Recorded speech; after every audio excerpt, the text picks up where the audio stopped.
37장 14절부터 15절까지 한 목소리로 우리 읽어보겠습니다.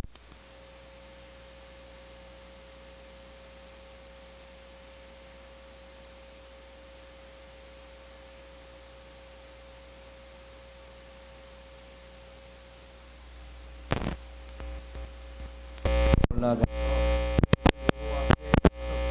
여호와께 기도하여 이르되 할렐루야. 오늘 말씀 제목이 지금 주님 앞으로라는 말씀 제목입니다. 우리 큐티 본문 몇 월이죠? 예, 할렐루야, 토요일입니다. 우리 장민이가 아주 큐티를 열심히 했네요. 네, 바로 대답을 하는 거 보니까 예, 지금 아수르와 이스라엘은 일촉즉발의 상황이에요. 아주 긴박한 상황입니다. 강대국 아수르의 속국이었던 어떻게 보면 이스라엘이 아수르에게 찍힌 거예요. 그래서 또한 그 주변국 이집트에게까지 도움을 요청하려고 했던 것도 발각됐는데, 그래서 이제 이 아수르가 좀 화가 나가지고 이 아수르 왕이 랍사게를 보내죠. 그래서 랍사게를 통해서 계속 이스라엘을 협박했습니다. 근데 이번 협박은 그 수위가 굉장히 넘어선 협박이었어요. 이제는 대군을 몰고 내가 이스라엘을 처참하게 짓밟아 버릴 것이고 짓밟아 버릴 것이라는 이런 최후 통첩을 보내는 내용을 보는 내용이에요. 그래서 당대 거대한 이 아수르에 비해서 모든 것이 초라했던 이스라엘에게는, 유다죠, 남유다에게는 지금 위급한 상황이 아닐 수가 없는 것이죠. 그래서 이런 위급한 상황 가운데서 히스기야 왕은 어떻게 했을까요? 자, 1절과 5절 말씀에 보면 위기에 처한 히스기야 왕은 먼저 왕궁 엘리야김과 이 서기관 셈나와 지도자 객인 이 제사장들에게 속히 굵은 배 옷을 입혀서 선지자 이사야에게 보냅니다. 이 굵은 배 옷을 입혔다라는 것은 한 나라가 굉장히 위급한 상황이 일어났을 때 이러한 어떤 의식을 갖춘 그런 행위입니다. 그리고 이사야에게 이렇게 전달할 것을 명령하죠.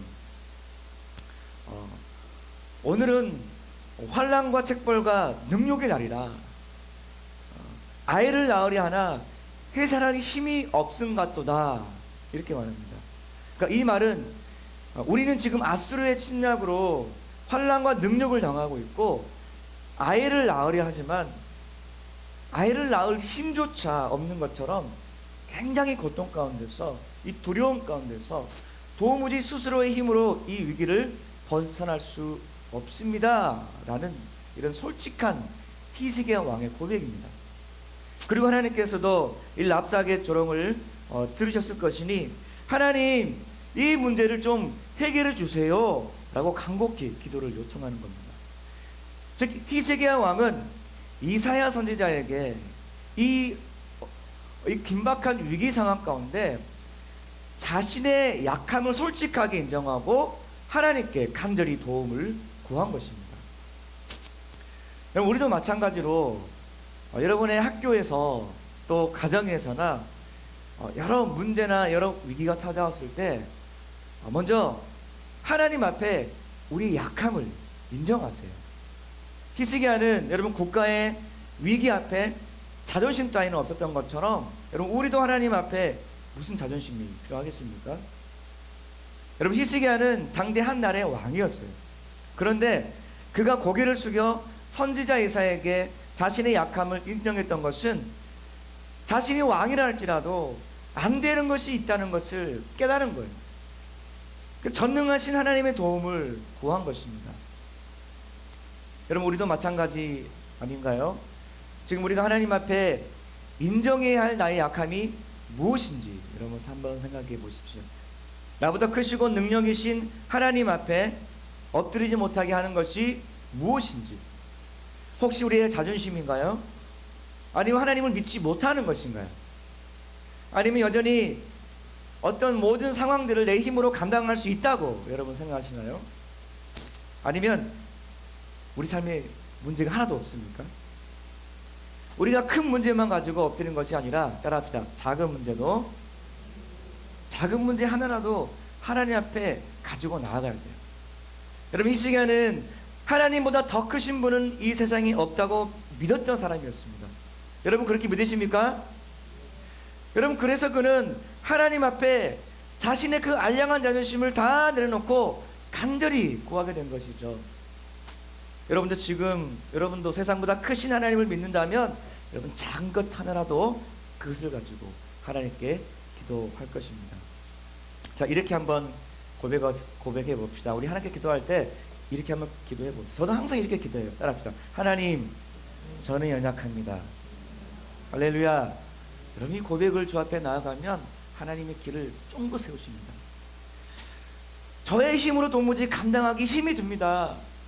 지금 내 앞에 있는 노예진 문제들, 혹 학업 가운데 있는 문제들, 혹 성적 문제들, 뭐 학교 문제들, 관계 문제들, 여러 또한 가정의 문제들, 나를 너무 버겁게 합니다. 하나님, 너무 힘이 듭니다라고 인정하면서 기도하세요. 히스기야처럼 하나님 앞에 나의 나약함을 인정할 때 하나님이 하실 일들을 여러분 보게 될 겁니다. 그 본문이 바로 내일 본문이에요. 내일 QD 본문이에요. 한번 잘 묵상해 보세요. 자, 자신의 약함을 인정하고 도움을 구했던 히스기야 왕에게 하나님은 어떤 반응으로 응답하셨을까요? 우리 6절 한번 읽어봅시다. 6절 한번 시작. 자, 6절 한번 크게 37장 6절 시작. 이사야가 그들에게 이르되 너희는 너희 주에게 이렇게 말하라.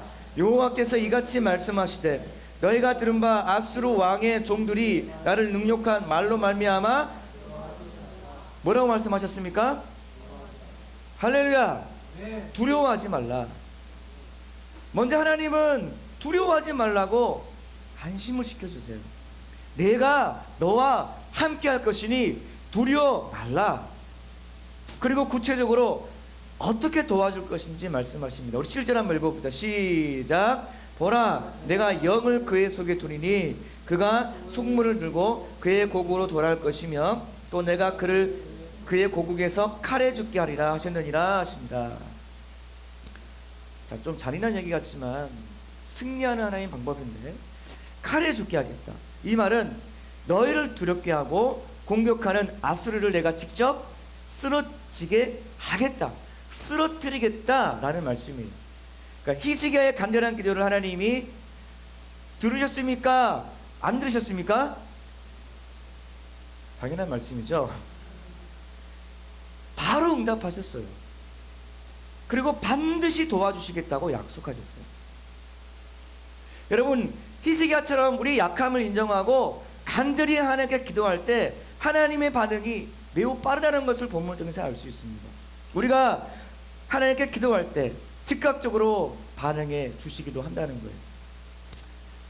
여러분, 먼저 또한 하나님은 우리가 약함을 가지고 두려움을 가지고 할 때 두려워하지 말라. 내가 너와 함께 하겠다. 여러분, 두려워하지 마시길 바랍니다. 할렐루야. 하나님은 지금도 저와 여러분과 함께 하십니다. 그리고 하나님은 우리의 기도 제목대로 직접 움직이십니다. 자, 그런데 히스기야는 이제 이 약속의 말씀을 듣고 위기 속에 진짜 믿음을 발휘하게 됩니다. 어떻게 했습니까? 그게 바로 8절과 20절 말씀인데, 자, 이제 약속의 말씀을 받고 약함을 가지고 하나님께 나아갔지만 여전히 문제는 당장 해결되지 않았어요. 히스기야 상황을 듣게 된 아시리아 왕은 히스기야 왕에게 또 다시 편지를 보냅니다. 그게 이제 10절과 13절 말씀인데, 이 히스기야는 이 아시리아의 편지를 받자마자 성전으로 바로 달려가죠. 그래서 자, 이 14절 한번 보면은 히스기야가 그 사자들의 손에서 글을 받아보고 여호와의 전에 올라가서 그 글을 여호와 앞에 어떻게 했습니까? 펴놓고, 15절에 보면 여호와께 기도하여리래. 그러니까 히스기야에게 받은 편지를 펴놓고 하나님께 기도한 거예요. 어떻게 했습니까? 협박에 가까운 아수르 왕이 히스기야 왕에게 보낸 말씀의 편지를 가지고 기도한 거예요. 쉽게 말해서 고자질한 거예요. 그 편지를 펼쳐놓고 어떻게 기도하냐면 16절에 보면 그룹 사이에 계신 하나님 만군의 여호와여, 주는 천하만국의 유일하신 하나님이시라. 주께서 천지를 만드셨느니라 라고 하면서 먼저 신앙의 고백을 합니다. 그리고 이 세상을 주관하신 분은 하나님이요, 또 세상의 만왕의 왕도 하나님이심을, 이 전능하신 하나님을 부르고 찾습니다. 만군의 하나님을 부르는 이유는 아수르의 군대보다 뛰어난 군대를 보유하신 하나님을 믿고 그 군대장이신 하나님의 능력을 찬양하며 도와달라고 간구하는 거예요. 그리고 하나님을 믿는 믿음으로 구체적으로 기도하기 시작했어요. 어떻게 합니까? 18절에 보면 여호와여, 아시리아 왕들이 이 모든 민족들과 그들의 땅을 황폐하게 하였고, 아니 아직 하지 않았잖아요, 그죠? 그런데 히스기야가 믿음의 기도를 드린 거예요. 그 편지를 믿고 하나님의 약속의 말씀을 믿고 아수르가 이 황폐하게 이미 되었을 것입니다 라고 믿음으로 먼저 선포합니다. 그들이 믿고 의지하는 신들도 하나님 불 속에 이미 던져졌습니다. 아직 행하지 않은 거지만 히스기야는 이미 던져졌습니다 라고 기도한 거예요. 그리고 마지막에 장엄하게 우리 하나님이여, 이제 우리를 그의 손에 구원하사 천하만국이 여호와이신 줄 알게 하옵소서. 자, 히스기야 기도문을 보면 이거예요. 아직 응답이 되지 않았지만 응답이 된 것처럼 하나님께 기도합니다. 이 히스기야의 믿음의 기도는 바로 하나님의 말씀을 신실하게 믿었기 때문에 이런 기도가 가능한 거예요. 여러분, 하나님의 약속의 말씀을 믿으십시오. 할렐루야. 이 히스기야의 확신의 기도의 근거는 바로 하나님의 약속의 말씀이었어요. 여러분, 히스기야가 아수르 왕의 협박 편지를 들고 그대로 나아간 것처럼 우리도 우리에게 있는 문제들을 하나님께 있는 그대로 가지고 나아가십시오. 아멘. 우리 결론입니다. 여러분, 세상을 이기게 하는 힘은요, 바로 말씀에 근거한 믿음이에요. 굉장히 따분한 말씀 같죠? 근데요, 이게 진리예요. 너무 바른 말 같죠? 혹시 뭐 다른 걸 찾고 있나요? 다른 것 없습니다. 약속의 말씀만 근거한 믿음이에요. 여러분, 하나님 약속의 말씀을 믿는 그 믿음으로 세상을 살아가십시오. 여러분이 하나님의 말씀을 정말 믿으십니까? 그럼 그 말씀을 붙잡고 히스기야처럼 기도해 보세요. 여러분 앞에 문제를 가지고 기도할 때 하나님이 하실 일들을 보게 될 겁니다. 이 시간에 함께 기도합시다. 하나님, 히스기야처럼 내 삶 가운데 여전히 두려움이 있습니다. 학교에서, 가정에서, 또한 여러 관계 속에서, 또한 그가 알지 못한 나의 나약함들, 나의 열등감들의 문제 가운데서 불안해하고 있습니다. 하나님, 내 불안함들을 히스기야가 하나님께 가지고 나아갔던 것처럼, 하나님이 함께 하실 것이라고 믿고 나아갔던 것처럼, 이 시간에 우리도 주님 앞에 믿음으로 그 문제를 가지고 하나님 도와주십시오, 하나님 함께 해주십시오라고 이 시간에 우리 주님과 크게 부르며 기도합시다. 주여!